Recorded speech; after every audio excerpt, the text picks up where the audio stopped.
What's good, everyone? This is Otis here, and today what I wanted to talk about is the changes that I would like to see in Battlefield 4. Battlefield 3 was a very good game. There were definitely some places where there could be improvements, but I'm going to get into it with the weapons to begin with. As everyone knows, the M16 was the very first powerful weapon, and that was the first laser gun, as I like calling it, where you just basically put on the target and there's almost no recoil. It's a Call of Duty gun, and basically probably about 80-90% of the people use that. I mean, there's people with over 100,000 kills with that weapon, and then they decided, let's not nerf it, let's just make the AEK better than that one, and so we don't have to worry about that one. People won't use it as much and stuff. I know they tweaked it down a little bit technically, but the AEK, I mean, that's the new laser weapon. That's pretty much the 80-90% gun that everyone's using. And it's just kind of it's not unfair. I mean, yeah, it's technically a little bit unfair. It's just there's no challenge. Like when I play games, I want a challenge. I don't want to be just handed free kills, because it's basically just like what it is. So that was kind of unfortunate and stuff. And so, I mean, there is probably like over 70 weapons in Battlefield, and there's maybe like 5 that are used like almost all the time. And there's the revolver, which everyone pretty much uses as the pistol, and then everything else, you've got the M16, AEK, and then not many other guns, really stick out besides, there's a couple like here and there and stuff. I know the FAMAS was pretty bad until they nerfed that one. A few other ones, but I don't want every gun to be the same. I know a lot of people say, oh well, if they change the guns, they're going to be the same. Everyone's going to use. It doesn't matter what gun you're going to have, because it's going to be the exact same as all the others, and it's just basically a skin. It's not really like a different gun. But I mean, there's definitely some significant things they can do. I think if you probably take the M16, the AEK out, I mean, overall, if you look at all the other guns, they're all pretty different in their own little ways and stuff. Whether it be recoil, damage, rate of fire, all those other different things, which is nice. If they didn't have those 2 other guns, but I definitely think that they don't need that many guns too in Battlefield 4. I mean, they'll probably have the same amount of guns ish. I would probably say about 70 or so, maybe even more. Who knows? But it's as long as most of them are different, at least, and there's not too many laser guns, it'll be better at least. One thing that I really like that they did in Battlefield 3 compared to Battlefield or Bad Company 2, at least, was the sniper in Battlefield. I don't know. I keep saying Battlefield. Bad Company 2 was basically overpowered. They got C4. They got the mortar strike. It was pretty much everyone was. It was a sniper, basically, is what it turned out being. You had probably about over 50%, and then the classes I think are all pretty balanced in Battlefield 3. There's not really a class where you could say, oh, that one's more powerful than that one. I mean, they all have good countermeasures for certain things. They all have a specific purpose, and overall, I think they balanced them out pretty well. I would say. So I would say probably keep that the same. Squad perks, take fucking suppression out. It is just. I don't even know why they put that in there. There's just no tactical advantage to it. It's just retarded when you go and you look at it. Your screen's gonna get blurry because someone's shooting in your general vicinity, and then you're basically gonna go and you're gonna hide because you're getting suppressed, and you're gonna wait for them to come, and it promotes camping. It's not fun.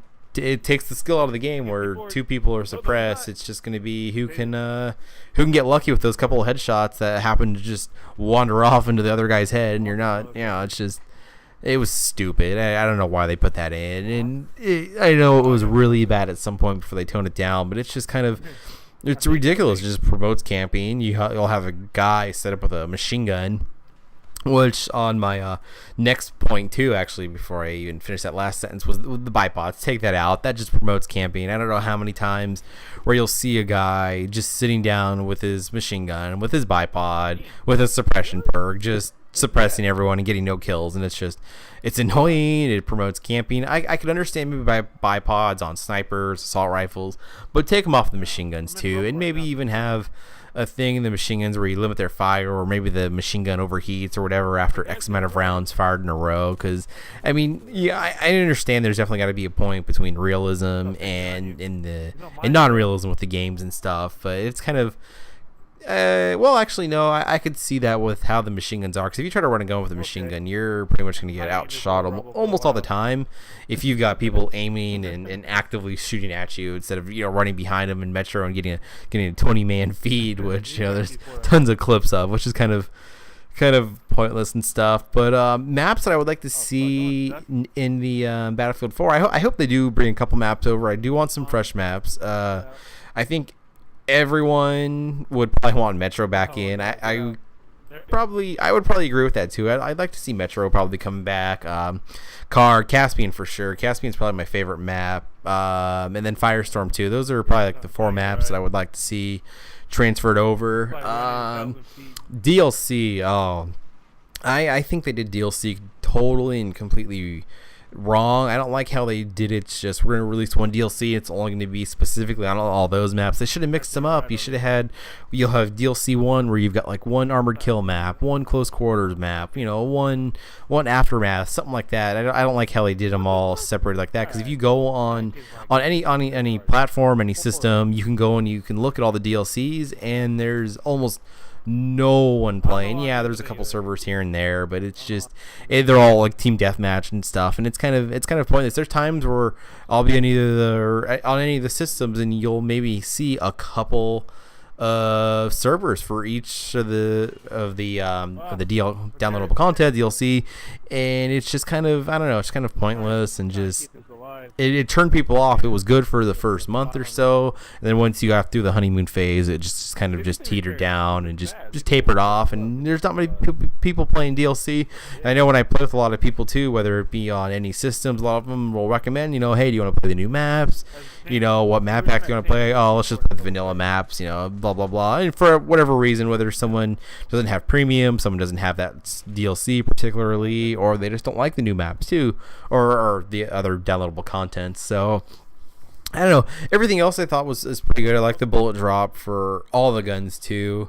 The one thing that I'm gonna finish with here is the helicopter nerfs, because that was kind of a joke how they just nerfed the helicopter. I could understand taking the flare out, but what they did with the stingers is ridiculous. You could literally, on the consoles at least, they became balanced for sure on the consoles. I completely agree with that. But when you go and you look at the PC side, going to the PC more now, playing on the, because I'm playing Battlefield 3 more on the PC than I am on the consoles at least, it's ridiculous. You'll get up, you'll start flying, and you'll take off from your spot, and you'll start getting logged onto from stingers, and it's just absolutely ridiculous, and it's so frustrating, and it sucks for new pilots because you can't fly. You'll get up, you'll get locked onto, you'll pop your flare, you'll be wobbling in the air because you can't learn how to fly, and then you're dead, and it's ridiculous. And occasionally people will take out a jet if they're retarded with the stinger or something, and the jets were way more overpowered than the helicopters ever were. It seemed like everyone was complaining about the helicopters, yet the jets, everyone just left it alone. It was just like, they're not overpowered too much. But when you go and look at all these high kill gameplays, the jets would always get about 30 or 40 more kills than the helicopter. And since they've nerfed the helicopter, jets can get even more kills because there's less things that have been blown up at the battlefield, so they're able to do more things. And it's kind of unfortunate how they did that. It just seems like they listened to all the complaints and stuff on the forums. I mean, the below radar should have still been in for the helicopters, at least, what I think. But I don't know. I would definitely like to see, possibly with maybe a certain maps where they only have a certain type of game mode for that map specifically. I don't like how they're doing, all games are at least doing this now, where you'll release a map and every single mode you can play on that map. I don't like how that is. You kind of have to go and redesign the maps to go that way. I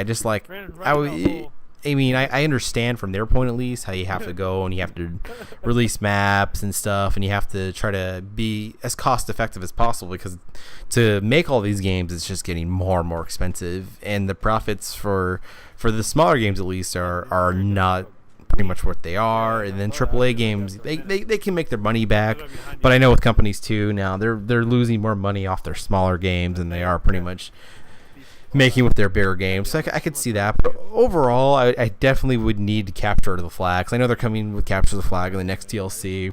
hopefully they have that for Battlefield 4 at launch. The last thing I'm going to end with, too, is I hope they have a battle recorder, because everyone's got epic clips, and it'd be nice to go and you could have your friend go and record it and then post it and whatnot. But hopefully they can get that sorted out. Hopefully they can get it fixed. Hopefully, it'll be on the new systems. Hopefully the maps sizes I think are fine for like Battlefield. I don't think they're too big or too small or anything. But yeah, definitely be a lot better to have a battle recorder, because there's times too where I just don't want to record. Maybe my hard drive's full, I can't record. Maybe I just want to play, and I'll have a cool clip, and then I've lost it because I haven't recorded, which is kind of unfortunate. I can maybe even see them doing one for PC, but there's no excuse. I mean, they should be able to do it for PC. I can maybe understand for consoles with the lag and all that other type of stuff, but I don't know. Hopefully you guys enjoyed this gameplay. It was just a little Tehran Rush, which is probably one of the most underrated maps I think in the game. It was actually when I first started playing Battlefield 3, I absolutely hated it, and I started playing it more and more. It was a very good map. It's just underplayed, I think, for what the map is and stuff. But hopefully you guys enjoyed this, and thanks for watching, guys. 頭いいだろ。頭いいだろ。関係ねえよ。このチームすごくね。レベル100いる。マジで。うん、ほら。対象制約だっけ、なんだっけ。マジわしのやつなの。わしのマークの対象制約。なんていうかわかんねえ私ね。あ、これ俺の100いいんだけど。俺のフレンドレベル100がいるわ。あの戦車壊れるわ。なんてかわかんない。One guy's on Alpha right now. It wasn't Alpha. 降りたんだ。なんで降りたんや。降りたで聞こえた。先の高いリスモンするわ。ここにずっと頑張って。敵来ないかな。あ、終わった。終わった。早くやけんな。0キル。1キルもしてねえ。うめえ外人。さすがだ外人。